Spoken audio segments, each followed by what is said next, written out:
Hello students, welcome to this class of the physics. Okay, last time आपण 14 problem solve केलेले होते. Next problem from the DC Pandey book is like this.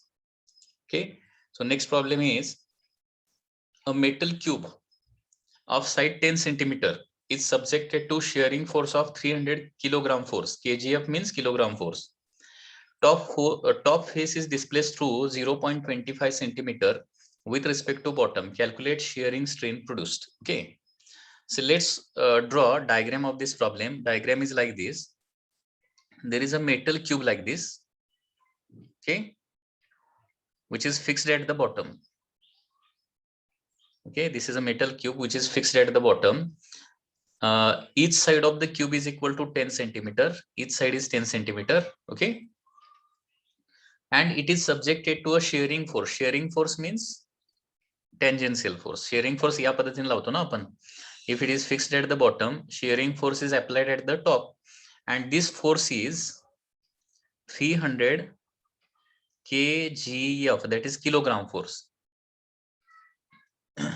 And when this force is applied at the top surface, the top face is displaced through 0.25 centimeter. म्हणजे top फेसला हा force लावल्यानंतर हा top face जो आहे असा displace होणार ना. It takes displacement. Okay, it undergo displacement, and this displacement is given as 0.25 centimeter. Calculate the shearing strain produced. Shearing strain produced calculate करायचं आहे. Okay, it is a very simple problem. आता इथं जो force दिलाय त्या फोर्सचा काहीही use नाही. Actually shear stress विचारला असता तर आपण फोर्स कॅल्क्युलेट केला असता. आपण काय करूया, दोन्ही गोष्टी कॅल्क्युलेट करूया, शियर स्ट्रेस एज वेल एज शियर स्ट्रेन. अगोदर या क्वेश्चन मध्ये शियर स्ट्रेन विचारलंय, ते कॅल्क्युलेट करूया. शियर स्ट्रेन, शियर स्ट्रेन म्हणजे काय असतं माहिती आहे ना, it is the lateral displacement of a layer to distance of that layer from the fix layer.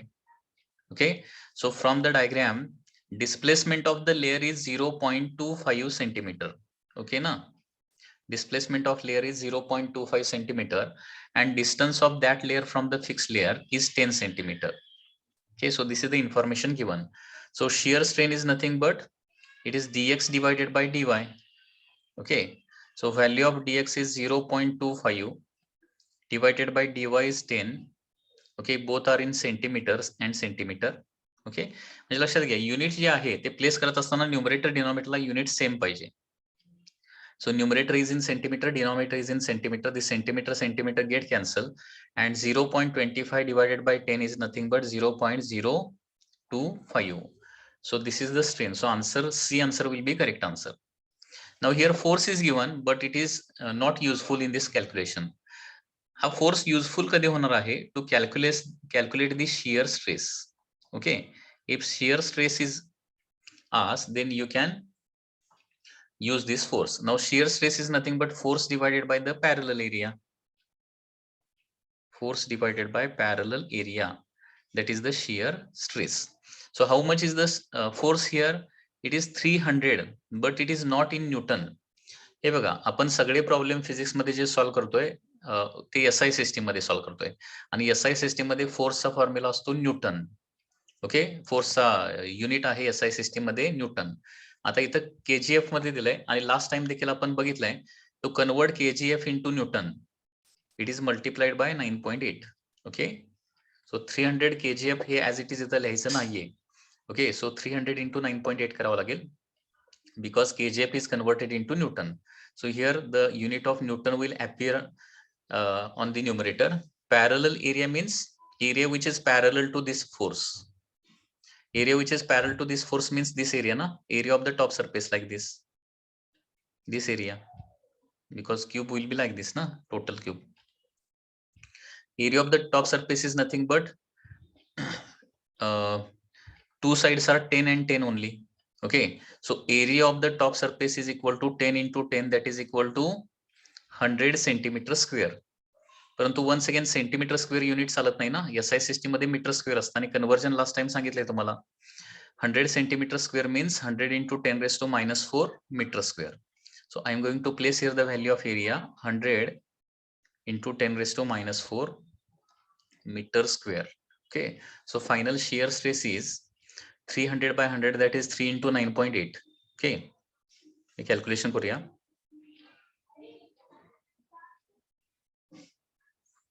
29.4 Newton per meter square.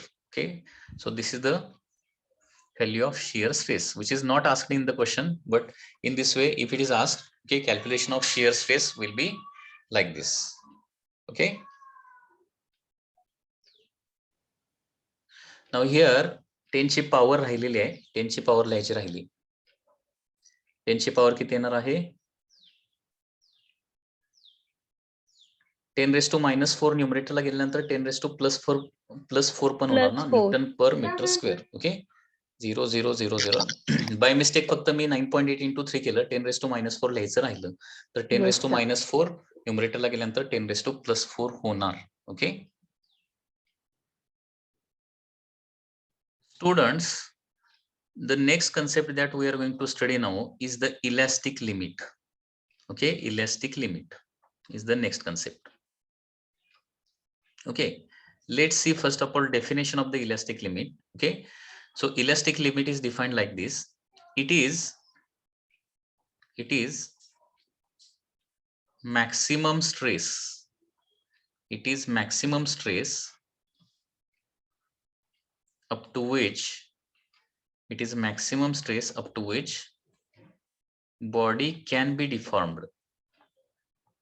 Body can be deformed without any permanent deformation.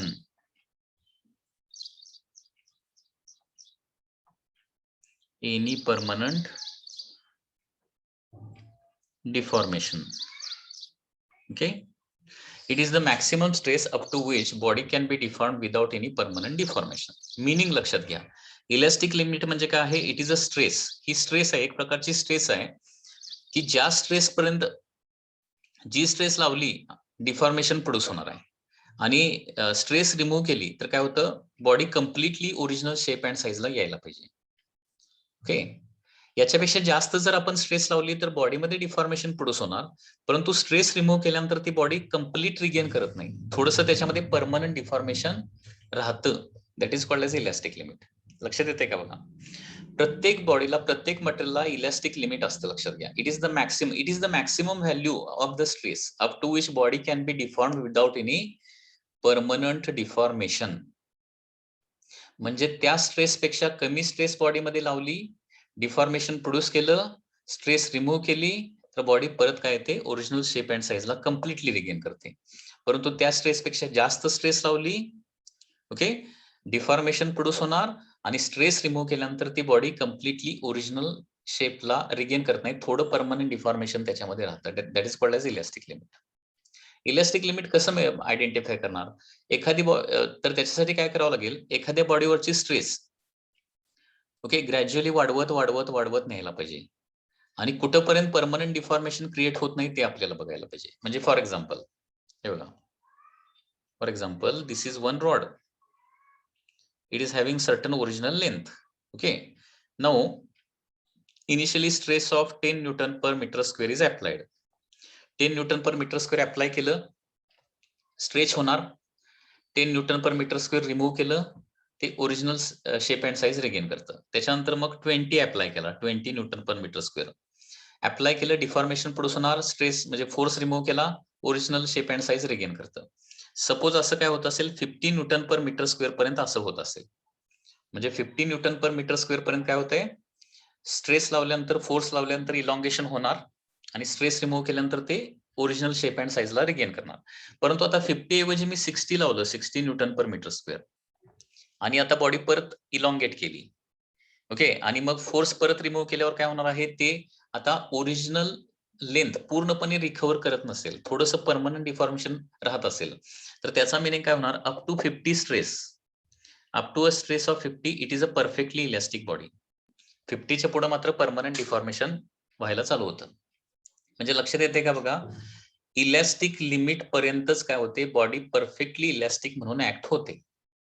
Up to elastic limit only body behaves as a perfectly elastic body. आणि elastic लिमिटच्या पुढं it is partly elastic partly plastic, कारण त्याच्यामध्ये काय असणार आहे, थोडंसं permanent deformation असणार आहे. ओके, सो त्याच्यामुळे इथं लक्षात घ्या, up to elastic limit, up to elastic limit, body behaves as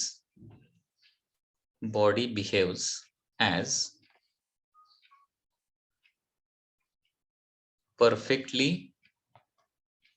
elastic body. Okay, up to elastic limit काय होणार आहे, every body behaves as a perfectly elastic body. Okay, and after elastic limit, body is partly elastic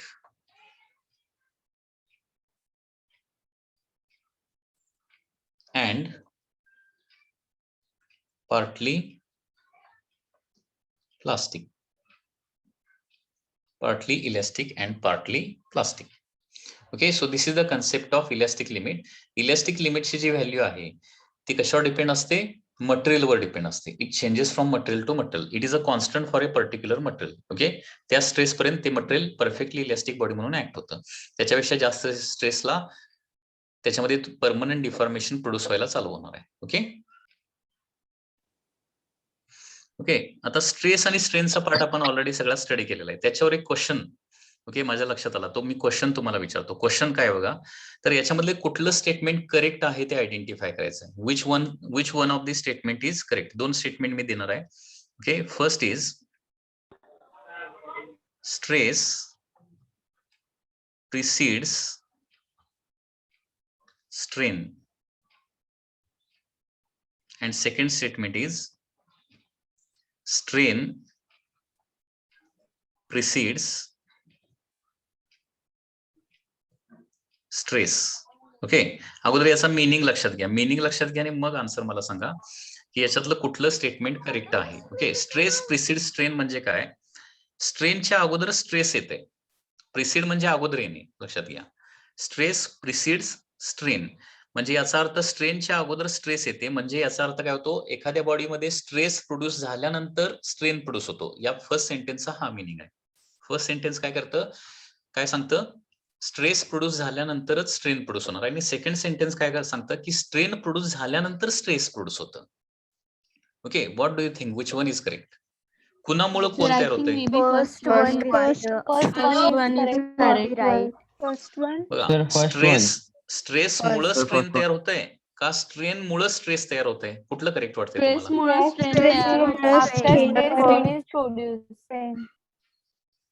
अजून think करा. Stress मुळे strain तयार होतंय का strain मुळे स्ट्रेस तयार होतंय? दोन्ही करेक्ट असू शकत नाही, कोणतरी एक करेक्ट असतं.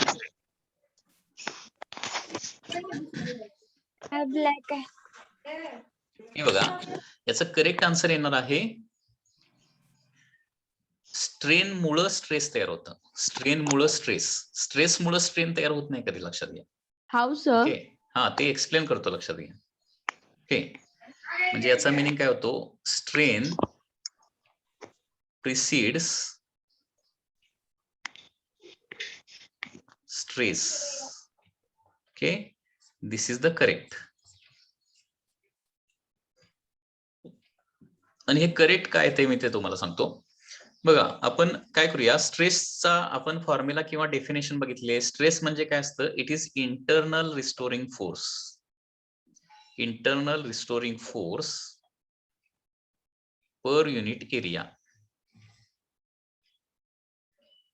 ओके, बघा, स्ट्रेस कधी डेव्हलप होणार, इंटरनल रिस्टोरिंग फोर्स डेव्हलप झाला तर स्ट्रेस असणार. इंटरनल रिस्टोरिंग फोर्सच नसेल तर स्ट्रेस पण नसणार. Okay, because stress is basically defined as internal restoring force per unit area. Internal restoring force कुणाच्या मध्ये असतो, दोन ऍटम किंवा दोन मॉलिक्युलच्या मध्ये असतो. इंटरनल रिस्टोरिंग फोर्स कधी प्रोड्यूस होतो रे सांगा, दोन ऍटम किंवा दोन मॉलिक्युलच्या मध्ये कधी प्रोड्यूस होतो? when the distance between both them increases or the decreases. Correct. म्हणजे दोन ऍटम किंवा मॉलिक्यूल मधलं डिस्टन्स कमी किंवा जास्त झाल्यावर इंटरनल रिस्टोरिंग फोर्स प्रोड्यूस होणार. आता दोन ऍटम मधलं डिस्टन्स कमी जास्त झालं की त्याच्यामुळे लेंथ काय होणार, त्याची चेंज होणार ना. म्हणजे बघा, एखाद्या ऑब्जेक्टला आपण स्ट्रेच करणार, स्ट्रेच केलं की ऍटम मधलं डिस्टन्स वाढणार, ऍटम मधलं डिस्टन्स वाढलं की मग इंटरनल रिस्टोरिंग फोर्स प्रोड्यूस होणार, आणि internal restoring force per unit area म्हणजे स्ट्रेस. लक्षात येत आहे? म्हणजे अगोदर स्ट्रेचिंग व्हायला, म्हणजे स्ट्रेचिंग प्रोड्यूस झाल्यानंतरच इंटरनल रिस्टोरिंग फोर्स क्रिएट होणार ना, का अगोदर इंटरनल रिस्टोरिंग फोर्स प्रोड्यूस होतोय आणि मग त्यांच्यामधलं डिस्टन्स वाढतंय? कुठला अगोदर होणार सांगा? First distance will increase. हा, Increase अगोदर and त्या then the ऍटम मधलं restoring force. डिस्टन्स चेंज व्हायला पाहिजे, म्हणजे अगोदर स्ट्रेन प्रोड्यूस व्हायला पाहिजे, आणि डिस्टन्स चेंज झालं की मग काय होणार आहे, तिथे इंटरनल रिस्टोरिंग फोर्स क्रिएट होणार आहे आणि त्याच्यामुळे स्ट्रेस क्रिएट होणार आहे. त्याच्यामुळे हा एक इम्पॉर्टंट पॉइंट आहे, लक्षात घ्या. ओके, कारण आपल्याला असं वाटतं कदाचित की स्ट्रेसमुळे स्ट्रेन तयार होते, परंतु तसं नाही ऍक्च्युअली. लक्षात घ्या, स्ट्रेन प्रोड्यूस अगोदर होते आणि त्याच्यानंतर त्याच्यामुळे काय होते, स्ट्रेस क्रिएट होते. Okay, so that is the correct answer.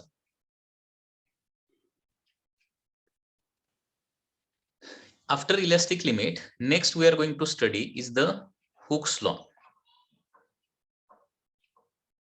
Okay, Hooke's law. तर हुक्स लॉ जो आहे तो रॉबर्ट हुक या सायंटिस्टनी हा जो लॉ आहे तो प्लेस केलेला आहे. ओके, इंट्रोड्यूस केलेला आहे, and therefore it is called as Hooke's law. आणि हुक्स लॉचं स्टेटमेंट काय बघा. Okay, statement is like this: within elastic limit, within elastic limit, what happens? Stress is directly proportional to strain. Stress is directly proportional to strain. Okay, so this is the Hooke's law. Very simple statement. Within elastic limit, म्हणजे elastic लिमिटच्या आतच फक्त असं होतंय, लक्षात घ्या. Within elastic limit only this happens. Okay, that stress is directly proportional to strain. कुणामुळे कोण तयार होतं? स्ट्रेन मुळे स्ट्रेस तयार होतो ना. जेवढे जास्त स्ट्रेन तेवढा जास्त स्ट्रेस, असा त्याचा मिनिंग झाला. So stress is directly proportional to strain. So this is a very simple law, Hooke's law. Okay, stress is directly proportional to strain and therefore stress divided by strain, okay, stress divided by strain is always a constant, okay. So this is called as Hooke's law, very simple law. Okay, जेवढी body मध्ये जास्त strain तयार होणार तेवढी जास्त stress तयार होणार. म्हणजे दोन ऍटम किंवा मॉलिक्यूल मधलं डिस्टन्स जेवढं जास्त वाढेल तेवढा जास्त इंटरनल रिस्टोरिंग फोर्स तयार होणार, जेवढा जास्त इंटरनल रिस्टोरिंग फोर्स क्रिएट होईल तेवढी जास्त स्ट्रेस क्रिएट होणार आहे. Okay, so that is the Hooke's law. Statement once again. Okay, बघा कसा आहे. Within elastic limit, stress is directly proportional to strain. Okay, so therefore mathematically we can write like this: stress is directly proportional to strain, and therefore stress divided by strain. Strain ला LHS ला घेतलं तर काय होणार, किंवा stress is equal to असं लिहू शकतो की some constant into strain लिहिणार. डायरेक्टली प्रोपोर्शनलिटीचं साइन जर काढायचं असेल तर stress is equal to some constant into strain होणार आहे, and therefore stress divided by strain is a constant. आता हा कॉन्स्टंट काय असतो, तर हा जो कॉन्स्टंट आहे ना, या कॉन्स्टंटला म्हटलं जातं modulus of elasticity. Okay, this constant is called as modulus of elasticity.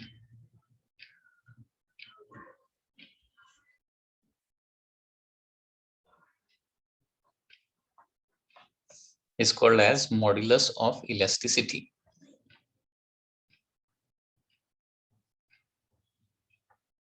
Okay, which can be denoted by M or which can be denoted by sometimes E. So therefore here I can write stress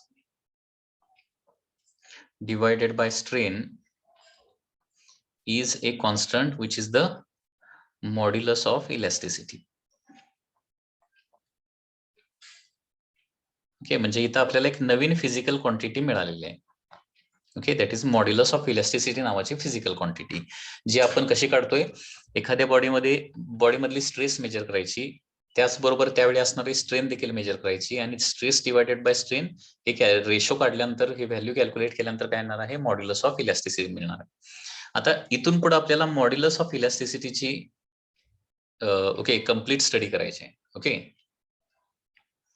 next we are going to study that is modulus of elasticity. Modulus of elasticity. Okay, so definition of modulus of elasticity will be like this. Modulus of elasticity, modulus of elasticity of a material, modulus of elasticity of a material is defined as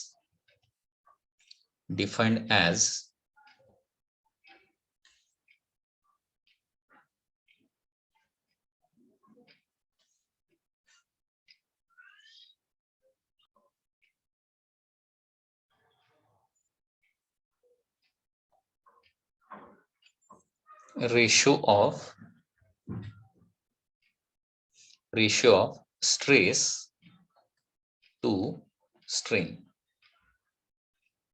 Okay, so once again I am going to write here the definition, that is formula.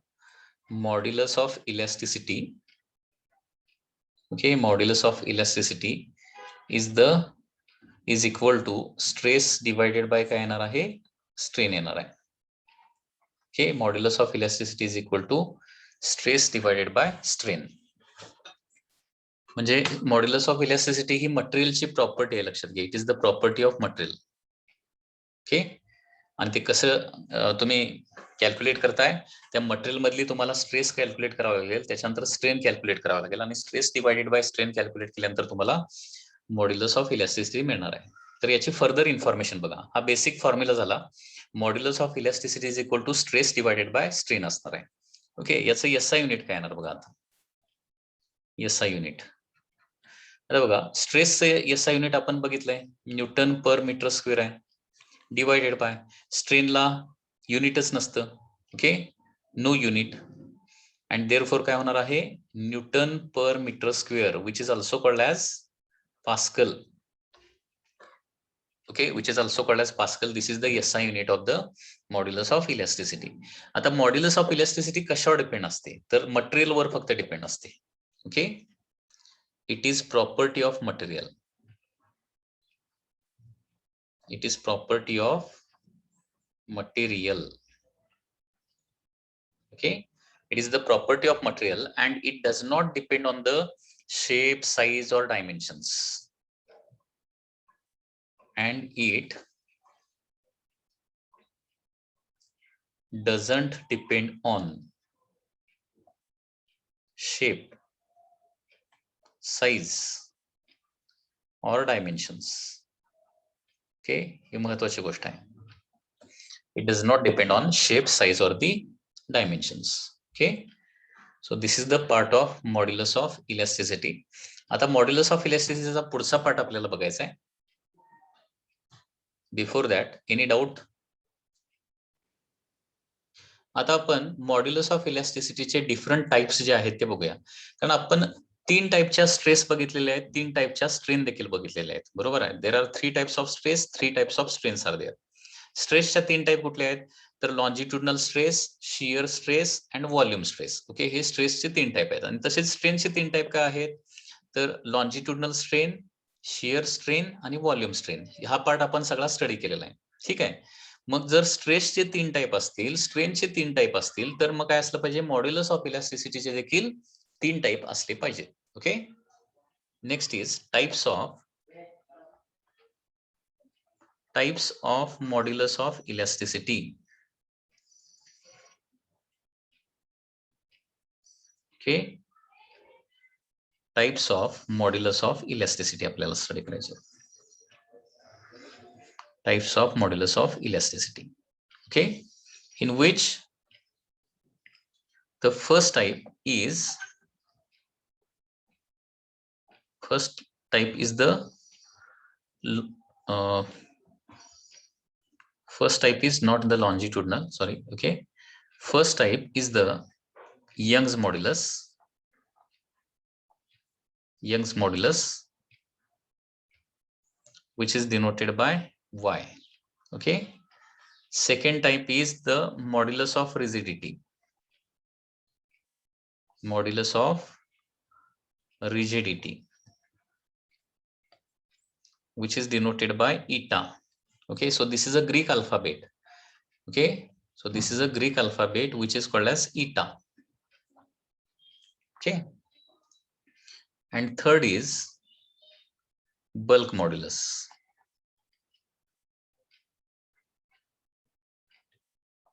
Okay, which is denoted by generally K. Okay, so in this way there are three modulus of elasticity and three modulus of elasticity चा आपल्याला आता discussion करायचं आहे. तर याच्यामध्ये first कुठला आहे बघा, दॅट इज यंग्स मॉड्युलस.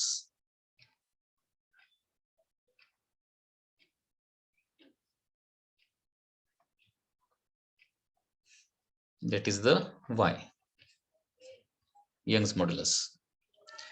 तर आता फर्स्ट टाइप ऑफ स्ट्रेस आणि फर्स्ट टाइप ऑफ स्ट्रेन आपण कुठली बघितलेली होती, longitudinal stress and longitudinal strain बघितलेली होती. तर ratio of longitudinal stress to longitudinal strain याला काय म्हणतो आपण, यंग्स मॉड्युलस असं म्हणतो. लक्षात येते का बघा, डेफिनेशन काय येणार आहे, ratio of longitudinal stress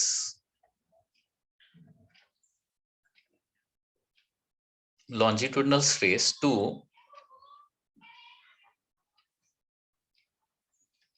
longitudinal strain.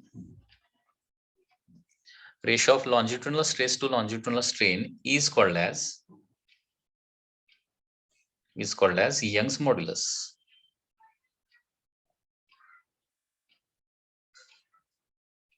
Okay, so this is a very simple definition.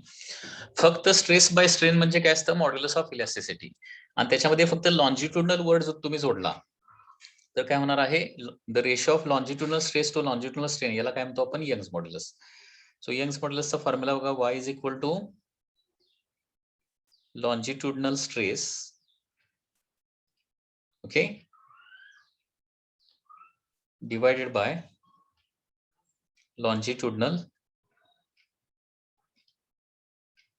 Strain येणार आहे. ओके, आता लॉन्जिट्युडनल स्ट्रेस किंवा लॉन्जिट्युडनल स्ट्रेन कधी प्रोड्यूस होतं, चेंज इन लेंथ झालं तरच,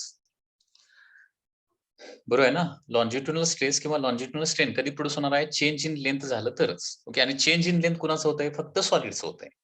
लिक्विड आणि गॅसला चेंज इन लेंथ होत नाही, आणि त्याच्यामुळे यंग्स मॉड्युलस फक्त सॉलिडला असतो, लिक्विड आणि गॅसला नसतो. त्याच्यामुळे लक्षात घ्या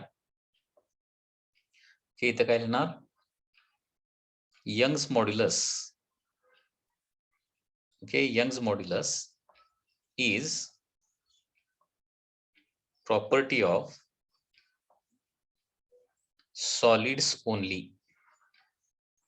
Young's modulus ही फक्त सॉलिड्सची प्रॉपर्टी आहे. यंग्स मॉड्युलस फक्त सॉलिडलाच असतो.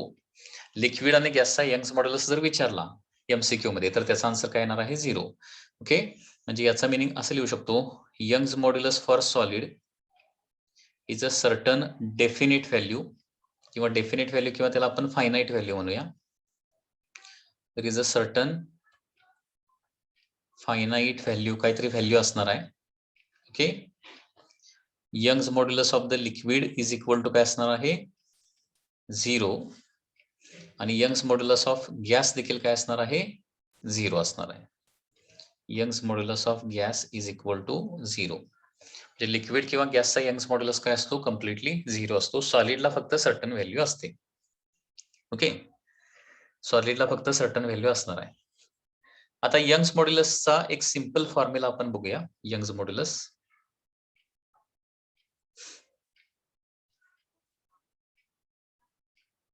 यंग्स मॉड्युलस, त्याचबरोबर यंग्स मॉड्युलसच्या आणखी काही व्हॅल्यू बघा. सॉलिडला फायनाइट व्हॅल्यू असते, लिक्विड किंवा गॅसला काय असते, 0 व्हॅल्यू असते.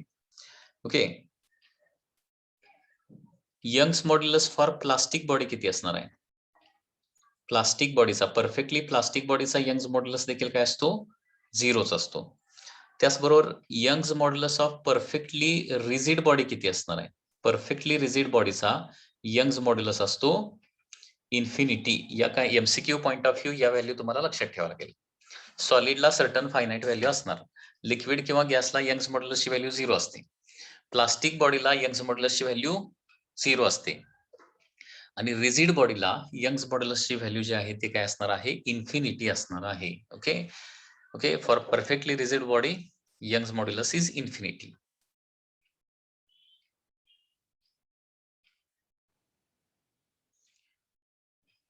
आता इथं आणखी एक महत्वाची गोष्ट लक्षात घ्या. Young's modulus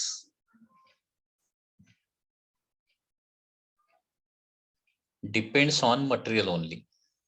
depends on material only. Young's modulus फक्त मटेरियलवर डिपेंड असतो. Okay, it does not depend on, once again, doesn't depend on size और शेप. शेप किंवा साइज वर डिपेंड नसतो. हे लक्षात ठेवा पुन्हा एकदा स्टेटमेंट. ठीक आहे. आता यंग्स मॉड्युलसचा एक सिंपल फॉर्म्युला कसा होऊ शकतो बघा. Suppose, once again, suppose there is a rod like this. There is a rod of solid like this. Okay, it has original length equal to L. Original length equal to L, and when force is applied, when force F is applied, length increases slightly, and this is the elongation, that is small l. Small l is the elongation कधी force लावल्यानंतर. आणि याचा area of cross section किती आहे. Suppose ए इतका area of cross section आहे. Okay, लक्षात येते का बघा. तर या केसमध्ये काय करायचं आपल्याला, यंग्स मॉड्युलस काढायचं आहे. तर आता इथं सुरुवातीला लॉन्जिट्युडनल स्ट्रेस काढूया. Longitudinal stress, longitudinal stress is equal to काय येणार बघा, फोर्स डिवायडेड बाय एरिया येणार ना. Applied force divided by cross sectional area. आणि इथं लॉन्जिट्युडनल स्ट्रेन किती येणार बघा. लॉन्जिट्युडनल स्ट्रेन येणार आहे change in length upon original length, that is small L divided by capital L.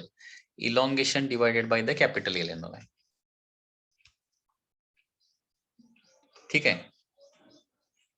Small L bye capital L, that is the longitudinal strain. And therefore now Young's modulus,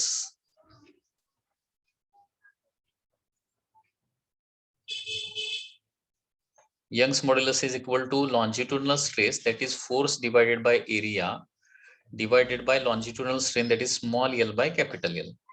म्हणजे formula येणार आहे F into capital L divided by A into small l.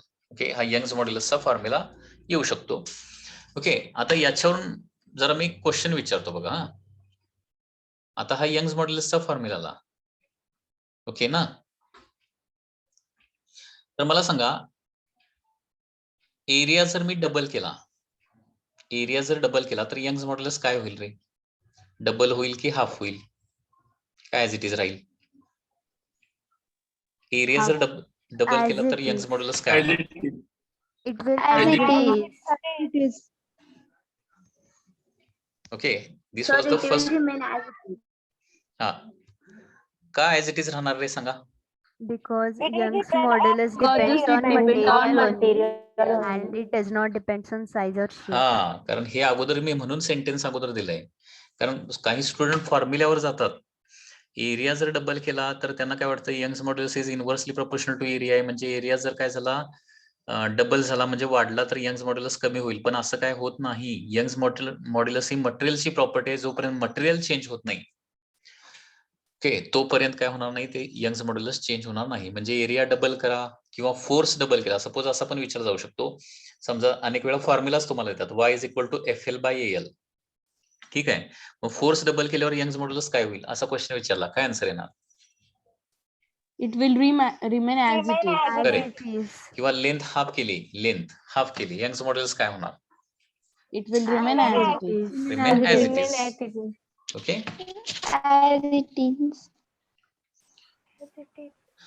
त्याचबरोबर आणखी एक महत्वाची गोष्ट इथं आपण असं लिहू शकतो की alloys have less Young's modulus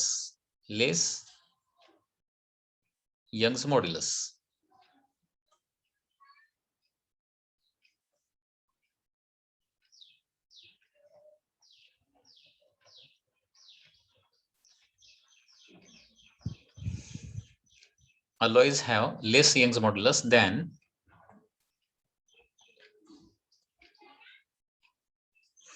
its metals, its constituent metals. Okay, आपल्याला अलॉईज माहित असतील. अनेक मेटलचं आपण काय केलं, मिक्सचर केलं, नंबर ऑफ इलेमेंटचं मिक्सचर केलं, तर त्याच्यापासून अनेक मेटलचं मिक्सचर केल्यानंतर आपल्याला काय मिळतं, अलॉय मिळतं पर्टिक्युलर प्रोपोर्शन मध्ये.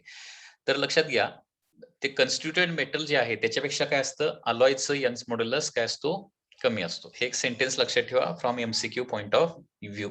एमसीक्यू पॉइंट ऑफ व्ह्यू असं ते येणार आहे. Okay, next that we are going to study is the formula for the force. फोर्सचा फॉर्म्युला आता नेक्स्ट आपल्याला बघायचा आहे. ओके, स्ट्रेचिंग फोर्सचा formula in terms of Young's modulus. Okay, stretching force किंवा त्याला काय म्हणूया, टेन्साईल फोर्सचा फॉर्म्युला बघूया. Tensile force. आता आपल्याला इथं यंग्स मॉड्युलसचा फॉर्म्युला काय आलाय बघा, y is equal to FL divided by A small L आलाय ना. याच्यावरून F चा टेन्साईल फोर्सचा फॉर्म्युला काय येणार आहे, YA small L divided by capital L. So this is the formula for tensile force. हा अनेक वेळा फॉर्म्युला आपल्याला अनेक न्यूमेरिकल सॉल्व्ह करण्यासाठी लागणार आहे, लक्षात घ्या. हा फॉर्म्युला लक्षात कसा ठेवायचा आहे, L बाय L असा लक्षात ठेवला तरच लक्षात राहतो. ओके, ही एक मेथड आहे हा फॉर्म्युला लक्षात ठेवायची. टेन्साईल फोर्स किंवा stretching force, longitudinal force, okay, याला अनेक अशी नावं देऊ शकतो. त्याचा फॉर्म्युला काय आहे, L by L, YA small L by capital L.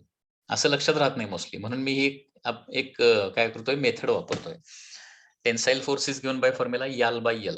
Tensile force is given by formula L by L. Okay, tell me the formula. What is the formula for tensile force, tell me. L by L. बोलायला ऐकायला वेगळं जर असं वाटेल, L by परंतु L. वेगळ्या गोष्टी वाटल्या तरच त्या लक्षात राहतात, लक्षात घ्या. सो टेन्साईल फोर्स लक्षात ठेवायची एक मेथड आहे, that is L by L. त्याच्यामध्ये लक्षात ठेवायचं YA small L by capital L. हा काय असणार आहे, टेन्साईल फोर्सचा फॉर्म्युला असणार आहे. ओके, आता या टेन्साईल हा जो फॉर्म्युला आहे, या फॉर्म्युल्यावरून आपण काय करूया, एक ऍप्लिकेशन बघूया याचं. ओके, याचं एक ऍप्लिकेशन म्हणजे याचा एक क्वेश्चन आहे. क्वेश्चन कसा आहे बघा, a steel ring of radius small r. Okay, question is like this.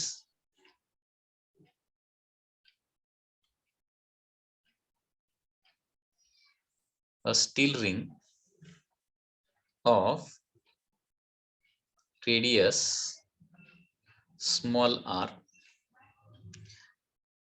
is fitted on a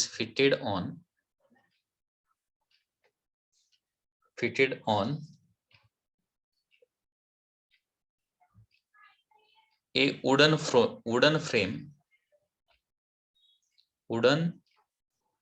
circular frame of radius capital R. Circular frame of radius capital R. Then force with which ring is expanded, then force with which that ring, that is metal ring or steel ring, is expanded. Okay, असा question असणार आहे.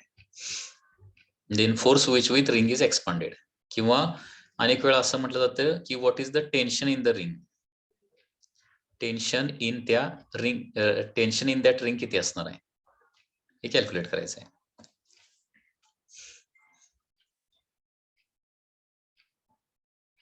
क्वेश्चनचा meaning लक्षात आला का बघा.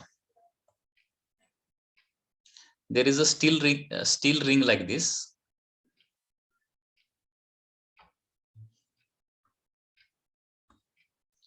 This is the steel ring आणि याची radius आहे स्मॉल आर. आणखी एक इथं गोष्ट सांगायची राहिली, स्मॉल आर आणि कॅपिटल आर मधलं रिलेशन कसं आहे बघा. Small R is less than capital R. This is given in the question. Okay, small R is less than capital R. म्हणजे ही रिंगची रेडियस आहे आणि ती वुडन फ्रेम जी आहे ती त्याच्यापेक्षा थोडीशी मोठी आहे.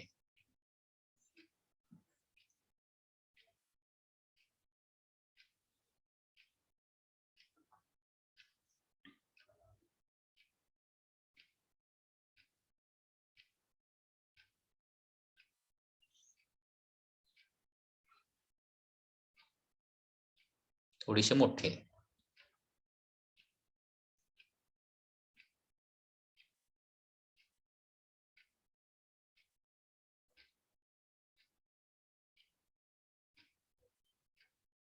लाईक दिस. बाजूलाच घेतो बेस्ट वे.